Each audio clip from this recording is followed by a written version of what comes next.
नमस्कार, मैं एसके राजीव और अब इस वक्त आप पटना न्यूज रूम से सीधा लाइव देख रहे हैं न्यूज 22 स्कोप में आपका स्वागत है। दरअसल में आज की जो दिन भर की बड़ी खबर है उसमें जो सबसे बड़ी खबर है वो अनंत सिंह से जुड़ी हुई है। दरअसल में अनंत सिंह प्रकरण पिछले 3 दिनों से लगातार मीडिया की सुर्खियां बटोर रहा है और आज इन सबके बीच अनंत सिंह खुद को वकील के साथ बाढ़ का जो कोर्ट है वहां पर जाकर उन्होंने सरेंडर किया है।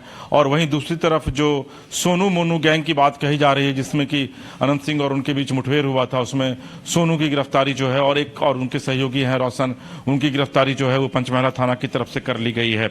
और आज पूरे दिन भर इसी को लेकर के सियासी हलचल जो है वो पटना में काफी तेज रही। दिल्ली में ललन सिंह जो केंद्रीय मंत्री हैं, जेडीयू के पूर्व राष्ट्रीय अध्यक्ष हैं, उनका बयान आया इस पूरे मामले को लेकर के। तेजस्वी यादव का बयान आया और अभी फिलहाल अनंत सिंह जो है वो बेऊर जेल में है। तो वहीं पर जो सोनू है उनको किस जेल में रखा गया, इस पूरे मामले को लेकर के हम अपने सहयोगी चंदन से बात करेंगे। दूसरी बड़ी खबर ये आ रही है कि आज शिवराज सिंह चौहान जो है वो पटना आए हुए थे, लेकिन उनका चॉपर जो है वो अचानक खराब हो गया जिस वजह से वो भागलपुर नहीं जा पाए। हालांकि वो मोतिहारी गए, समस्तीपुर गए हुए थे जहां पर कि उपराष्ट्रपति के कार्यक्रम में उन्होंने पार्टिसिपेट की। और 24 फरवरी को नए साल में प्रधानमंत्री मोदी जो हैं वो बिहार के दौरे पर आने वाले हैं। कृषि की कुछ योजनाओं को वो लॉन्च करेंगे भागलपुर में, उस खबर पर भी हम चर्चा करेंगे। गिरिराज सिंह का बयान है, उस खबर पर चर्चा करेंगे।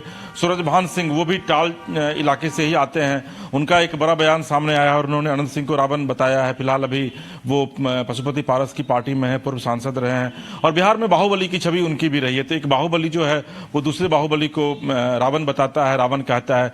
तो ये भी बड़ी खबर है। और इसके अलावा कुछ और भी बड़ी खबरें हैं बिहार के अन्य जिलों की, हम उस खबर पर भी चर्चा करेंगे। तो देखिए हमारे साथ एक बड़ी अच्छी पंक्ति है कि जानवे चले थे मंजिल मगर लोग मिलते गए कारवां बनता गया। तो देखिए हमारे साथ एक अब धीरे धीरे आपको पटना में जो बायोस्कोप की टीम है वो इसी तरीके से बढ़ती दिखेगी और हमारे साथ हमारे नए सहयोगी अंशु झा भी जुड़े हैं जो आपको हमारे साथ इस कार्यक्रम में दिखेंगे। तो हम सबसे पहले खबर की शुरुआत करते हैं और अपने सहयोगी और जो हमारे क्राइम रिपोर्टर हैं चंदन, हम उनसे बात करेंगे। चंदन सामने थोड़ा सा आइए आप और यह बताइए कि अनंत सिंह मामले में पहली जानकारी यह लोगों हमारे दर्शकों को दीजिए कि सोनू को जो गिरफ्तार किया गया है उसको किस जेल में रखा गया है, क्योंकि ये अभी खबर कोई नहीं बता पा रहा है। जी देखिए, चूंकि सोनू का जेल से जो है चालान कटता है और उसके बाद जो सूत्र हैं वो बता रहे हैं कि उसको भी बेऊर जेल भेजा गया है। चूंकि इसको पहले भी सोनू जो थे वो बेऊर जेल में इसके पहले भी थे, उन्हें बेल मिला था, उसके बाद वो निकले थे। अभी जो है वो बेऊर जेल पहुंचे हैं और चूंकि पहले दिन जो है कैदियों की गिनती होती है, उसके बाद उनकी एंट्री होती है जेल के अंदर, तो वो प्रक्रिया जो है वो शुरू हो गई है। और कहीं ना कहीं और बात कर लिया जाए तो पंचमहला में जो है अभी शांति बहाल करने के लिए पुलिस की तरफ से जो है फ्लैग मार्च भी निकाला गया है ताकि वहां शांति बहाल जो है वो हो सके। लोग जो डरे हुए थे वो लोगों से अपील पुलिस कर रही है कि पुलिस उनके साथ है और पुलिस लगातार वहां पर, चूंकि जो थाना अध्यक्ष हैं और डीएसपी हैं, एएसपी है, तमाम लोग जो है वहां पे मौजूद है। चंदन, ये तो बात हो गई, चूंकि ये जानकारी हमारे ख्याल से दर्शकों के पास नहीं थी कि सोनू को किस जेल में रखा जाएगा, लेकिन आपने बताया कि सोनू को भी अनंत सिंह के साथ ही बेऊर जेल में रखा गया। और एक बड़ा दिलचस्प अभी जो बहुत ही महत्वपूर्ण बात है कि चंदन ने अभी कहा कि सोनू इसके पहले भी जेल जा चुका है, यानी कि उसका एक आपराधिक इतिहास रहा है, आपराधिक रिकॉर्ड रहा है। और अनंत सिंह लगातार इस बात को कहते रहे हैं कि भाई सोनू मोनू जो है वो अपराधी है और वो लोग पहले ट्रेन में छिनतई की घटना को अंजाम देता था और उसके बाद जो है सो वो लोग विधिवत एक गैंग बना करके और वो गैंग चला रहा है। अब यह बताइए कि अनंत सिंह को आखिर सोनू को पुलिस ने आज कितने बजे गिरफ्तार किया, क्योंकि हम लोग कल देर रात तक वहां रुके हुए थे मोकामा में सोनू के घर पर, उनके पिताजी से बातचीत हुई थी, सोनू से भी बातचीत हुई थी, तो उस समय तक ये नहीं लग रहा था कि गिरफ्तारी होगी। तो आखिर पुलिस के पास ऐसा क्या दबाव आया या फिर पुलिस ने किस तरीके से सुबह जाकर के उनको गिरफ्तार किया, किस तरीके से गिरफ्तार किया? क्योंकि ये भी खबरें आ रही हैं कि सोनू ने जाकर के सरेंडर किया है रोशन के साथ कोर्ट में। ये भी खबर आज आई कि अनंत सिंह के जो वो एक मुकेश सिंह है जो मुंशी हुआ करते हैं, जिनको लेकर इतना बड़ा प्रकरण हुआ है, मुकेश सिंह के भी घर पे जो है वो देर रात गोलीबारी की गई है। देखिए, सबसे पहले दर्शकों को एक चीज बता दें कि जो सरेंडर होता है, आत्मसमर्पण कोर्ट में होता है, थाना में नहीं होता है। क्योंकि थाना में यदि कोई पकड़ाता है तो उससे गिरफ्तारी नहीं शुरू होती है। और चूंकि वहाँ के जो एसएचओ हैं उनसे भी मेरी बात हुई, एएसपी से भी बात हुई, तो उन्होंने गिरफ्तारी कहा कि सोनू की जो है गिरफ्तारी की गई है और पुलिस घर से गिरफ्तारी की गई जी, और गिरफ्तारी की गई है। और उसके साथ ही रोशन जो कि दूसरे गैंग का बताया जा रहा है, उसे भी गिरफ्तार किया गया था। और उसके बाद चूंकि पुलिस ने घटनास्थल से कई खोखे बरामद किए थे। और सबसे विडम्बना एक चीज वहाँ ये लगा कि कहीं सीसीटीवी नहीं लगा हुआ है पूरे इलाके में जहाँ घटना हुई है। सोनू घर पर तो सीसीटीवी था, शायद हम लोगों को तो लगा कि सीसीटीवी है वहां पर लगा हुआ, लेकिन सीसीटीवी फुटेज कहाँ है? आखिर घटना की इतना देर के बाद भी सीसीटीवी फुटेज, चूंकि सोनू से मेरी भी बात हुई, मैंने सोनू को बोला, सोनू बोले कुछ लगता है प्रॉब्लम हो गया है। तो कहीं ना कहीं सीसीटीवी फुटेज रहती तो दूध के दूध पानी के पानी जो है। चंदन, एक चीज तो समझना पड़ेगा, क्योंकि हम लोग जब कल वहां गए हुए थे तो आप देखे होंगे कि जो गली है जाने की सोनू के घर तक, उस गली में कोई भी व्यक्ति 5-10 गाड़ी लेकर के और फायरिंग करके फिर वहां से वापस भाग नहीं सकता है, क्योंकि उन लोगों का ये कहना था कि भाई हमारे घर पर अनंत सिंह आते हैं और यहाँ पर अचानक वो फायरिंग शुरू कर देते हैं, और फिर ग्रामीणों के दबाव में और जब ऊपर से काउंटर फायरिंग होती है तो फिर वहां से वो भागते हैं। लेकिन जो वो गली है, उस गली में कोई भी व्यक्ति 3-4 गाड़ी लेकर जा नहीं सकता है, और अगर जाएगा तो वो भाग नहीं सकता है वहां पर, फिर वो पूरी तरीके से घेरेबंदी कर दी जाएगी। दूसरा जो महत्वपूर्ण पॉइंट है कि आप देखे होंगे कि पूरे घर पर उन्होंने कहा कि भाई गोलियों के निशान है, लेकिन जब हमारे जो सहयोगी कैमरा पर्सन है और हम लोगों ने भी जब उसको ढूंढने की कोशिश की तो कहीं पर भी गोलियों के निशान जो है वो बरामद नहीं हुए। आखिर मुझे चूंकि जो विजुअल आपने ही डाला था ग्रुप में कि गोलीबारी हो रही है, उसकी आवाज हम लोग सुन रहे हैं, लेकिन प्लेस जो बताया जा रहा है सोनू और उनके परिजन के द्वारा, वो प्लेस मुझे लगता नहीं है कि उनका घर है। जब हम लोग कल घटनास्थल पे गए थे तो जलालपुर के तरफ से एक रोड जो है, ढलैया रोड है, वो सोनू के घर तक आता है। और जहां से गाड़ी जो घूम के जहां हम लोग गाड़ी ड्रॉप किए थे, वहां तक अनंत सिंह की गाड़ी की फुटेज भी जो लोगों ने बनाया है गोली चलाते समय, उस समय फुटेज भी बनाया गया है। कई लोग भागते हुए नजर आ रहे हैं और एक गाड़ी भी जाती हुई नजर आई है। लेकिन ये संभव नहीं है कि किसी उसके दरवाजे पे जो है 4 या 5 गाड़ी जो है वो जाए, और चूंकि वो मोड़ने में काफी समस्या हो सकती है, चूंकि आपने भी देखा। और दूसरी चीज ये है कि हाँ, गोलीबारी से इनकार नहीं किया जा सकता है, चूंकि कई खोखे वहां पे बरामद किए गए हैं। एफआईआर भी 4 एफआईआर अभी तक दर्ज किए जा चुके हैं। और तमाम पुलिस जो है, चूंकि लगातार पुलिस जो है अपराधियों की गिरफ्तारी के लिए छापेमारी कर रही थी, अभी तक मोनू की गिरफ्तारी नहीं हुई है, जिसको लेके कई टीम जो है वो बनाई गई है। और साथ ही साथ टेक्निकल टीम को भी लगाया गया है कि आखिर मोनू गुम कहाँ हो गया। चूंकि कल भी जब हम लोगों ने सोनू से गिरफ्तारी से पहले इंटरव्यू लिया था तो उसने बताया कि मैं खेत पटा रहा था, मोनू यहाँ था। आखिर वो मोनू गया कहाँ, इसकी तलाश में पुलिस जुड़ी हुई है। और जल्द ही पुलिस का दावा है कि जल्द ही उसे जो है गिरफ्तार कर लिया जाएगा और सभी जो मामले हैं उस पे जो है कड़ी जो है कार्रवाई की जाएगी। चंदन, एक आखिरी सवाल है। आज की रात पहली रात है जेल में अनंत सिंह की, लंबे समय बाद। अभी कुछ दिन पहले ही जेल से बाहर निकले थे, और सोनू की भी आप बता रहे हैं कि बेऊर जेल में ही। आपको लगता नहीं है कि बेऊर जेल में भी ये अदावत जो है हो सकता है कि चलती रहे, और अब आज की रात जो है वो कैसी रात कटने वाली है इन लोगों की? देखिए, चूंकि जब कोई कैदी जब न्यायिक हिरासत में जब भेजा जाता है तो उसे जो है पहले तुरंत वार्ड नहीं मिल जाता है, एक दिन उसे जो है वो कैंपस में ही रहता पड़ता है। और उसके बाद चूंकि दोनों अलग अलग गैंग के हैं, चाहे बाहुबली अनंत सिंह की बात कर लिया जाए या सोनू सिंह की बात कर लिया जाए, तो इन दोनों का वार्ड जो है अलग अलग है। इसके पहले भी जब सोनू जेल में थे उस समय अनंत सिंह भी थे AK-47 मामले में। तो दोनों गुरु चेला थे ना? गुरु चेला उनके नहीं है, वो विवेका पहलवान के गुरु चले हैं। सोनू जो है हमेशा कल भी उन्होंने बोला कि मेरे गुरु जो है विवेका पहलवान है। तो उसकी तस्वीर तो आज एक वायरल हो रही है जिसमें अनंत सिंह के साथ बाप बेटे सब लोग बैठे हुए हैं। वो तस्वीर कहीं ना कहीं वायरल हो रही है। उनके पिता से भी मेरी कल बात हुई थी तो उन्होंने साफ तौर पे बोला कि पहले चूंकि वो हम लोग के समाज के हैं, वो आते हैं तो उनका जरूर हम इज्जत करते हैं। और तो स्वाभाविक बात है, चूंकि काफी दूर नहीं है उनके घर से या उनके घर की दूरी, तो जनप्रतिनिधि हैं उनके घर, और सबसे बड़ी चीज है कि रिलेशन में भी है, तो आना जाना तो स्वाभाविक सी बात है। लेकिन हाँ, कानून जो है अपना काम कर रही है और जो भी लोग बचे हुए हैं उन पर कड़ी से कड़ी कार्रवाई की जाएगी और जल्द से जल्द गिरफ्तारी की जाएगी। लंबे समय तक जेल में रहना पड़ सकता है अनंत सिंह और सोनू को? जी देखिए, बिल्कुल, चूंकि सबसे बड़ा डिपेंड करता है कि जो साक्ष्य हैं वो किस तरफ इशारा करते हैं। चूंकि कई जो खोखे मिले हैं, चूंकि आनंद सिंह के पास लाइसेंसी हथियार भी हैं, और यदि चूंकि संविधान में एक हक सबको है कि अपने आत्मरक्षा के लिए यदि गोली चला रहे हैं तो वो कहीं ना कहीं गैर कानूनी नहीं माना जाता है, उसे देखा जाएगा। तो फिलहाल चूंकि अभी उनकी राइफल जो है वो भी पुलिस लेगी और उसके बाद एफएसएल को दी जाएगी, ताकि दोनों का जो खोखा है और जो राइफल है दोनों का मिलान किया जाएगा। उसके बाद ही जो साक्ष्य मिलता है उसके बाद उनकी मुश्किलें बढ़ भी सकती है, घट भी सकती है। देश का कानून है, यहाँ तो 47 रखने के बाद भी लोगों को बेल मिल जाता है। चलिए बढ़ते हैं दूसरी खबर की, और दूसरी खबर जो है वो जीतन राम मांझी के बयान को लेकर के है। जैसे जीतन राम मांझी ने एक बड़ा बयान दिया बिहार में, हालांकि वो अक्सर बयानों के से विवादों में घिरे रहते हैं और पिछले कुछ दिनों से लगातार खुद बयान देते हैं और खुद बयान देकर मुकर भी जाते हैं। तो आज उन्होंने कहा है कि भाई अनंत सिंह को तो सरकार का समर्थन है।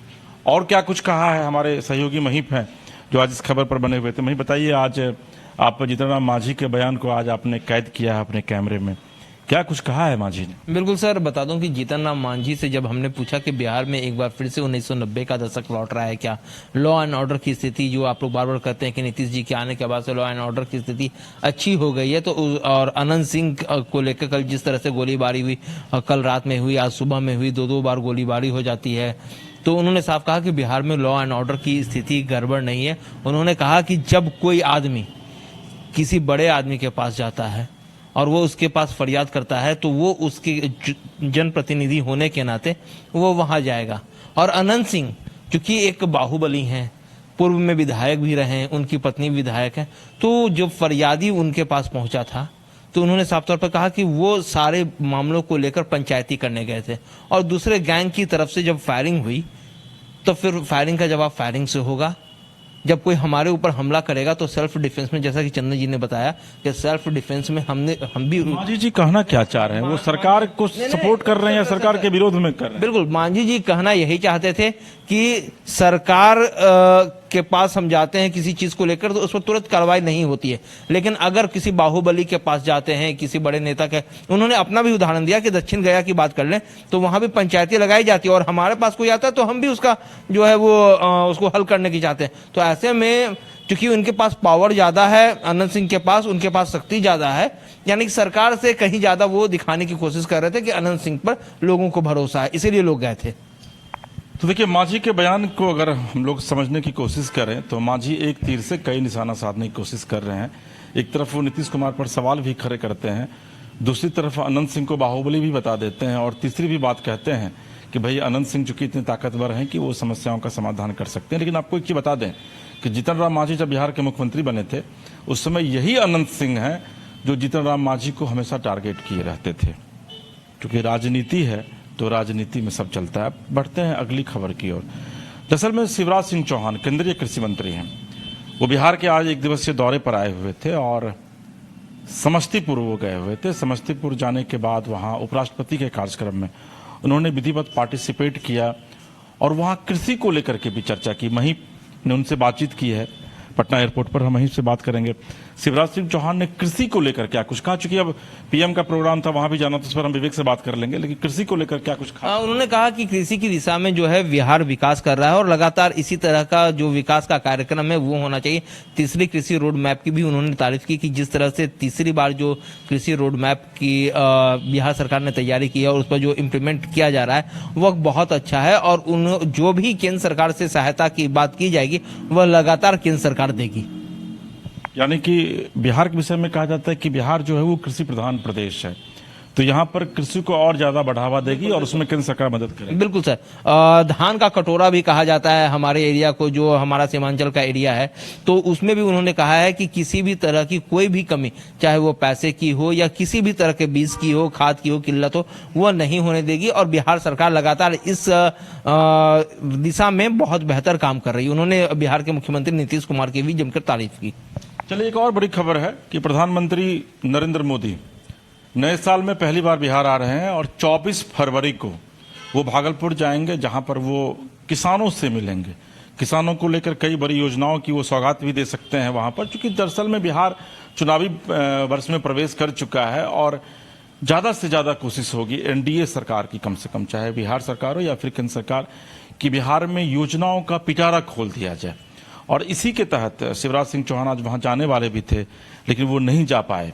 विवेक, बताइए आखिर शिवराज सिंह चौहान क्यों नहीं जा पाए? बिल्कुल, शिवराज सिंह चौहान का वहां प्रस्तावित कार्यक्रम था लेकिन वहां जा नहीं पहुंचे क्योंकि जो उनके हेलीकॉप्टर थे वो खराब थी और उसमें बिहार का डिप्टी सीएम सम्राट चौधरी के साथ जो कृषि मंत्री हैं मंगल पांडे वो भी साथ में थे, लेकिन उनका खराब मौसम की वजह से हेलीकॉप्टर नहीं जा पहुंचा, तो ऐसे में उनका जो कार्यक्रम था रद्द हो गया। लेकिन वहां पर दिलीप जायसवाल गए और दिलीप जायसवाल जो भूमि सुधार राजस्व मंत्री हैं और साथ ही बीजेपी के प्रदेश अध्यक्ष उस कार्यक्रम को लेकर वहां समीक्षा किए और अधिकारियों के साथ बैठक की कि आने वाला जो 24 फरवरी को जो प्रधानमंत्री आ रहे हैं, जो कृषि से संबंधित वहाँ कई योजनाओं को सौगात देंगे, उसको लेकर वहाँ समीक्षा बैठक की गई। इसके साथ ही साथ जो शिवराज सिंह चौहान का ये बिहार में तीसरा दौरा था, जब कृषि मंत्री बनने के बाद पहले उनके दौरा लगातार वो बिहार आते रहे और ऐसे में लेकर पहली जो दौरा था मीठापुर में उन्होंने कार्यक्रम को संबोधित किया था। उसके बाद जो आज समस्तीपुर में कार्यक्रम करने के बाद वहाँ से वो भागलपुर जाने के लिए कि उनका प्रस्तावित कार्यक्रम था, लेकिन वहाँ से नहीं जा पहुँचे और उनका हेलीकॉप्टर खराब थे, उसकी वजह से वो पटना आ गए और पटना से फिर वो सीधे दिल्ली के लिए रवाना हो गए। और इसके साथ साथ उन्होंने पटना एयरपोर्ट पर मीडिया कर्मियों से भी बातचीत करते हुए दिल्ली चुनाव को लेकर कहा कि दिल्ली में बीजेपी की सरकार बनने जा रही है और दिल्ली में केजरीवाल का विदाई तय है। चलिए, एक और बड़ी खबर है। आज समस्तीपुर आए हुए थे धनखड़ साहब, उपराष्ट्रपति हैं देश के। वहाँ आकर के उन्होंने एक सेमिनार में पार्टिसिपेट किया और वहाँ पर कई महत्वपूर्ण बातें देश के बढ़ने को लेकर के कही। मुझे लगता है कि मंजिश को जानकारी है आपके पास इस संदर्भ में। सर, बहुत कुछ जानकारी चूंकि मैं देख नहीं पाया था। वो एक्चुअल में आए थे कर्पूरी जयंती के अवसर पर आयोजित एक कार्यक्रम में समस्तीपुर में कर्पूरी ग्राम में कॉलेज है, उस कॉलेज में कार्यक्रम था और इस दौरान उन्होंने बिहार को लेकर कई सारी बातें की, जिसमें खास करके बिहार की जो सांस्कृतिक विरासत रही है, इसके साथ ही जो जननायक कर्पूरी ठाकुर थे उनके बारे में उन्होंने बातें की और अभी के समय में बिहार जो लगातार विकास कर रहा है उसको लेकर उन्होंने कई सारी बातें कही। अच्छा, एक बहुत ही महत्वपूर्ण चीज जो हम लोग भूल रहे हैं कि आज कर्पूरी जी की जयंती है। कर्पूरी जी बिहार के एक ऐसे मुख्यमंत्री थे जो सिर्फ मुख्यमंत्रित्व काल में 2 जोड़े कपड़े ही उनके पास रहते थे। और जो मैंने पढ़ा है कि कर्पूरी ठाकुर जब अपनी बेटी की शादी करने के लिए रांची जा रहे थे बतौर मुख्यमंत्री, तो उन्होंने सरकारी गाड़ी का उपयोग नहीं किया था, उन्होंने निजी गाड़ी का उपयोग किया था और निजी गाड़ी से वो गए थे। और इतने वो इस तरीके के समाजवादी नेता थे जो वाकई में चाहते थे कि बिहार जो है वो विकास करे। आज कर्पूरी जी की जयंती है, हम लोग भी उन्हें श्रद्धा सुमन अर्पित करते हैं। और बिहार में जो कर्पूरी जी के 2 चेले हैं, लालू प्रसाद यादव और नीतीश कुमार। लालू प्रसाद यादव की तरफ से तो मुझे नहीं पता है, लेकिन नीतीश कुमार की तरफ से आज जेडीयू कार्यालय में उनकी जयंती जो है वो मनाई गई। वहाँ पर नीतीश कुमार भी आज पहुँचे थे और क्या कुछ वहाँ पर हुआ हम वहीं से बात करेंगे। वहीं पर आज कर्पूरी जी की जयंती थी आज विधिवत, हालांकि हर एक पार्टी की तरफ से मनाया गया है। चूँकि कर्पूरी जी सर्वमान्य नेता थे बिहार के, बहुत अत्यंत पिछले, आप समझिए कि नाई जाति से बिलोंग करते थे और इतने ऊंचे पद पर वो पहुँचे। आज किस तरीके से नीतीश जी ने उनको याद किया पार्टी कार्यालय? बिल्कुल सर, सुबह सुबह वो जो उनका संग्रहालय है कर्पूरी जी का, वहाँ पहुँचे, वहाँ उन्होंने श्रद्धा सुमन अर्पित की। उसके बाद फिर जेडीयू कार्यालय गए, वहाँ जो कर्पूरी सभागार उन्होंने बनाया है, वहाँ जो उनकी प्रतिमा थी, वहाँ जो फोटो था, उस पर पुष्पांजलि अर्पित की और उन्हें नमन किया। नीतीश कुमार ने मीडिया कर्मियों से बातचीत नहीं की और ना ही एक शब्द बोला, लेकिन हाँ इतना है कि जिस तरह से कर्पूरी जी का वो आदर्श मानते हैं, उनकी राह पर चलने की कोशिश करते हैं, इसके लिए वह सुबह से ही एक्टिव दिखे और लगातार 3 जगहों पर यह प्रोग्राम किया गया था और तीनों जगह पर सुबह 9 बजे से लगातार बिहार के मुख्यमंत्री जो उनकी प्रतिमा थी वहां जाकर पुष्पांजलि अर्पित कर रहे थे। चलिए हम बढ़ते हैं अगली खबर की, और अगली खबर अनंत सिंह को लेकर के है। फिर अनंत सिंह के मुद्दे पर कई नेताओं ने अपनी प्रतिक्रियाएं दी हैं, जिसमें कि सबसे पहले आपको हम बताएंगे कि सूरजभान सिंह सांसद हुआ करते थे मुंगेर के किसी जमाने में, बाहुबली नेता हुआ करते थे और एक जमाने में सूरजभान सिंह का खौफ हुआ करता था। आज जब सूरजभान सिंह से इस पूरे मामले पर सवाल किया गया तो उन्होंने क्या जवाब दिया। हमारे नए सहयोगी हमारे साथ जुड़े हैं, अंशु झा हमारे नए सहयोगी हैं और आज इन्होंने विधिवत सूरजभान को कवर किया है। आज सूरजभान से जब आपकी बातचीत हुई अंशु, तो आपने सवाल किया अनंत सिंह को लेकर के, तो क्या जवाब मिला? ये सवाल हमने यही किया जो क्या कहते हैं, आप भी मोकामा से आते हैं और उस क्षेत्र में जो है आपका भी एक पकड़ है, दबदबा है, अगर इस तरह की घटनाएं होती है तो इसको आप कैसे देखते हैं? तो उन्होंने कहा एक तो कहा जो किसी भी माननीय को इस तरह की जो माननीय हो गए हैं या वो पूर्व हो या प्रेजेंट में माननीय हो, उन्हें इस तरह के जो वाद विवाद है उसमें पड़ना ही नहीं चाहिए, क्योंकि छवि अलग हो जाती है। अगर हम भी इस तरह से करने लगे तो फिर हमारी और माननीय के बीच में क्या फर्क रह जाएगा। और पृथ्वी पर खास करके जो उन्होंने तंज कहा, बातों बातों में घुमा करके जो उन्होंने बातें रखी, वो यह था जो पृथ्वी पर ये पृथ्वी लोक है, पृथ्वी लोक पर रावण भी थे, रावण का भी जो है अहंकार, जो उनके अंदर अहंकार था वो खत्म हो गया था, तो हम लोग तो मानव है। तो ऐसे में जो इस तरह की घटना हुई है, सीधा साधा तौर पे उन्होंने सोनू मोनू का तो नाम नहीं लिया, लेकिन अनंत सिंह के बारे में जब हमने सवाल किया तो अनंत सिंह के सवाल पर उन्होंने यही कहा कि इस तरह की चीज़ को जो है नहीं करना चाहिए, इस तरह की चीज़ करने से अपना ही रेपुटेशन खराब होता है और जो है बिहार में कानून व्यवस्था का भी इस पे असर पड़ता है।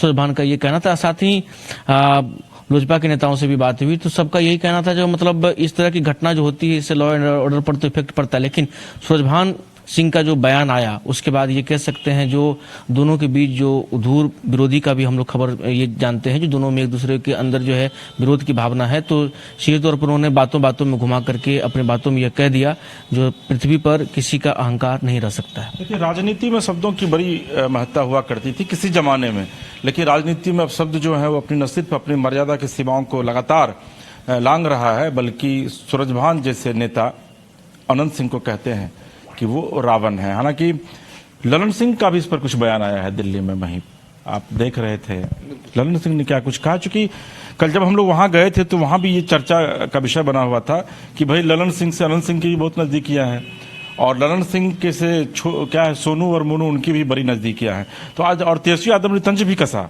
इसको लेकर के, तो आज ललन सिंह ने दिल्ली में इस पर कुछ बयान दिया। बिल्कुल सर, जिस तरह से बिहार में जो लॉ एंड ऑर्डर की स्थिति है, जब ये ललन सिंह से पूछा गया कि आप ही का एरिया है, आप ही का लोकसभा क्षेत्र है और वहां इस तरह की घटना होती है और आप ही की बिहार में सरकार भी है, तो उस पर उन्होंने कहा कि इसके पहले जो अनंत सिंह थे वो कहाँ से विधायक थे, किस पार्टी से थे। उन्होंने साफ तौर पर आरजेडी पर निशाना साधा। उन्होंने साफ तौर पर कहा कि अनंत सिंह की पत्नी कहाँ से विधायक हैं, आरजेडी से हैं। तो उन्होंने साफ तौर पर कहा कि ये सारी चीजें जो हैं अफवाहें उड़ाई जा रही हैं। हाँ, फायरिंग हुई है, सरकार देख रही है और लगातार इस स्थिति को कंट्रोल में करने की कोशिश कर रही है कि किसी भी तरह से जो मामला है वो बिगड़े नहीं और फिर वो 1990 के दशक की जो राजनीति कही जाती है, वर्चस्व की लड़ाई कही जाती है, उसकी ओर न जाए। उन्होंने साफ तौर पर यह भी कहा है कि पूरे मामले पर जो है पैनी नजर है बिहार सरकार की और उनकी। इसमें एक चीज और बता दें जो वहीं भूल गए हैं, ललन सिंह ने यह कहा कि भाई 1990 के दशक में साहबुद्दीन संत हुआ करते थे, जिस संत को लालू प्रसाद यादव टिकट दिया करते थे। और इस बार भी जब ललन सिंह खुद मुंगेर से चुनाव लड़ रहे थे तो इस बार भी आरजेडी ने एक अशोक महतो नाम के संत को टिकट दिया, जो ऐसे संत हैं जिनका पूरा जीवन जेल में ही बीता है और अपराध में ही बीता है। चलिए, मंजेश, गिरिराज सिंह ने भी आज इस पूरे मामले को लेकर के कुछ बयान दिया है, बताइए क्या कुछ बयान दिया है। सर, इस मामले में गिरिराज सिंह तो जिस दिन घटना हुई थी पहले दिन, उस दिन ही उन्होंने सीधे सीधे ये कह दिया था कि इसमें जो है राज्य सरकार देख रही है और जो भी आरोपी होंगे उनको बख्शा नहीं जाएगा और इस पर कड़ी कार्रवाई की जाएगी। और आज भी वो जब बेगूसराय से अपने गृह क्षेत्र में जा रहे थे बरहिया की तरफ, तो हाथीदह में पत्रकारों ने उनसे रास्ते में रोककर उनसे बातचीत की और इस दौरान भी उन्होंने यही चीजें दोहराई है कि जो भी आरोपी हैं, चाहे सत्ता पक्ष के हों या विपक्ष के हों, कोई भी बख्शे नहीं जाएंगे और राज्य सरकार किसी भी सूरत में नीतीश की सरकार जो है क्राइम को टॉलरेट नहीं करेगी। मंजेश, और प्रदेश की कुछ बड़ी खबर बताइए। प्रदेश की सर बड़ी खबरों में आज गिरिराज सिंह हैं एक हमारे सामने, जो कि आज बेगूसराय में थे और इस दौरान वो दिल्ली चुनाव को लेकर बात कर रहे थे। चूंकि दिल्ली में अभी फरवरी में 5 फरवरी को मतदान होना है, तो वहां पर बहुत ज्यादा गहमा गहमी है और वहां पर जो है ओवैसी की पार्टी से 2 ऐसे उम्मीदवार ने अपना नामांकन दर्ज कराया जो कि दिल्ली दंगा के आरोपी हैं और इसको लेकर भाजपा लगातार जो है ओवैसी के ऊपर हमलावर हैं। और दूसरी तरफ ओवैसी जो है भाजपा पर जो है मुस्लिम विरोध होने का आरोप लगाते रही है। इस चीज को लेकर जब पत्रकारों ने बेगूसराय में गिरिराज सिंह से सवाल किया था तो उन्होंने सीधे सीधे तौर पर कहा कि ओवैसी एक माननीय हैं, वे एक बैरिस्टर भी हैं, लेकिन मुझे ये समझ में नहीं आता कि वे सिर्फ और सिर्फ मुस्लिम की बात क्यों करते हैं। उन्हें जो है सबकी बात करनी चाहिए। दिल्ली में अभी के समय में ओवैसी हो या अरविंद केजरीवाल हो, दोनों ही जो हैं ऐसे लोगों को सपोर्ट कर रहे हैं जो कि दिल्ली दंगे के आरोपी हैं। और ये लोग हमेशा केंद्र की सरकार पर आरोप लगाते हैं कि हम लोग अपराधियों को संरक्षण देते हैं। तो गिरिराज सिंह ने इस पर भी कहा कि मैं क्लियर कर देना चाहता हूं कि एनडीए की सरकार ना तो कभी किसी को फंसाती है और ना ही कभी किसी को बचाती है। इस दौरान गिरिराज सिंह जो है तेजस्वी यादव पर भी बहुत जोर से हमलावर दिखे, चूंकि अनंत सिंह के मामले में तेजस्वी यादव और उनकी पार्टी की तरफ से राज्य सरकार को अच्छे से घेरा गया है अपराध को लेकर।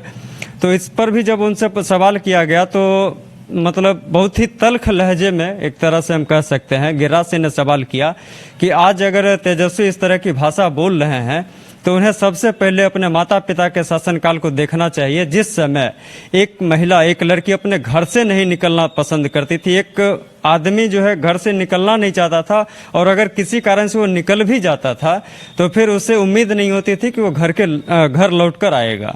चलिए, तो देखिए गिरिराज सिंह, दिल्ली की लड़ाई जो है वो काफ़ी दिलचस्प है और दिल्ली की लड़ाई बिहार भी पहुंच चुकी है और गिरिराज सिंह यहाँ पर भी अरविंद केजरीवाल पर निशाना साधने से बाज नहीं आ रहे हैं। इन सबके बीच एक और बड़ी खबर है। दरअसल में बीपीएससी ने 11 छात्रों को टीवार कर दिया है, यानी कि वो अगले 5 साल तक परीक्षा नहीं दे पाएंगे। और आज विधिवत इसको लेकर के पीसी की गई, गामा-गामी का माहौल रहा। वहीं बता रहे हैं इस पर क्या कुछ आज हुआ है। बीपीएससी ने आज छात्रों को डीवार किया है, वहीं बताइए। बिल्कुल सर, कल बीपीएससी ने जो है 17वीं पीटी परीक्षा का रिजल्ट जारी कर दिया था और आज बाकायदे प्रेस कॉन्फ्रेंस करके उन्होंने बताया कि कट ऑफ मार्क्स जो है वो 50% है।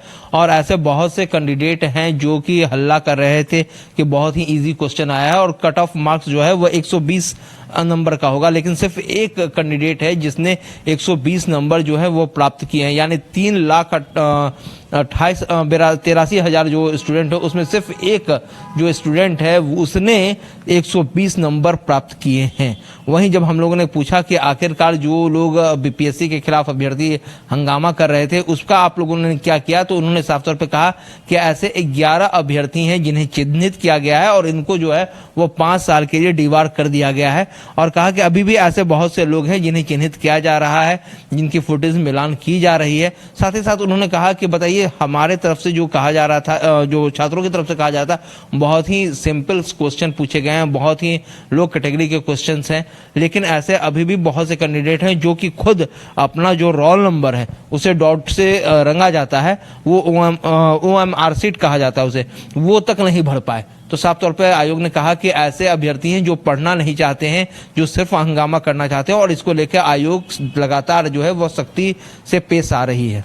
जो बीपीएससी कहती है कि भाई जो छात्र हैं उनको समझना चाहिए कि सिर्फ हंगामा खड़ा करना हमारा मकसद नहीं, हर सूरत में तस्वीर बदलनी चाहिए। इस बीच बीपीएससी से एक और जुड़ी खबर है जिस पर आज विवेक बने हुए थे। विवेक, कुछ बता रहे थे अभी आप कि बीपीएससी से जुड़ी कोई खबर है जिसको आज आपने कवर किया है? जो बीपीएससी टीआरई 3 का जो शिक्षक बहाली का है, टीआरई 1 टीआरई 2 में भी इसी तरीके से देखने को मिला था सप्लीमेंट्री रिजल्ट को लेकर।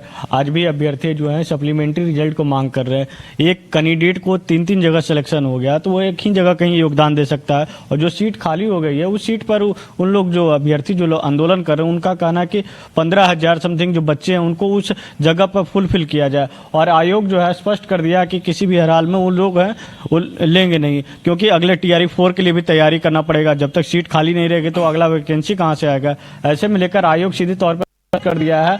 और एक तरफ जो 17वीं बीपीएससी के जो अभ्यर्थी आंदोलन कर रहे हैं उनको तो देख ही रहे हैं कि 1 महीना से लगातार वो आंदोलन कर रहे हैं। और इस बीच जो टीआरई 3 वाले भी है वो भी लोग भी अब जो गर्दनी बाग में पिछले 5 दिनों से धरना पर बैठे हुए हैं और सबको एक ही मांग है कि सप्लीमेंट्री रिजल्ट जारी करना होगा। आज उन्होंने मुख्यमंत्री नीतीश कुमार को भी पत्र लिखा है, इसके साथ साथ राज्यपाल को भी पत्र लिखा है और आयोग को भी पत्र लिखा है, लेकिन किसी के तरफ से अभी तक कोई जो कहा जाए तो कोई उधर से रिप्लाई नहीं आया है। और ऐसे में 17वीं बीपीएससी को जो लेकर जो हमारे सहयोगी जो बता रहे थे, और एक और इसमें एक भी खबर है कि वहां पे जितने भी अभ्यर्थी जो इस आंदोलन में भाग ले रहे थे, कुछ अभ्यर्थी को जिसमें जो रिजल्ट हुई है उस अभ्यर्थी जो उस आंदोलन को छोड़कर दरकिनार हो गए हैं। ऐसे में लेकर उनके साथ जो और अभ्यर्थी उनका मनोबल तो थोड़ा सा कम हुआ है, क्योंकि जो हाईलाइटेड था, वो जो लोग अभ्यर्थी हाईलाइटेड थे उनका आगे जो चेहरा था उनका रिजल्ट हुआ है।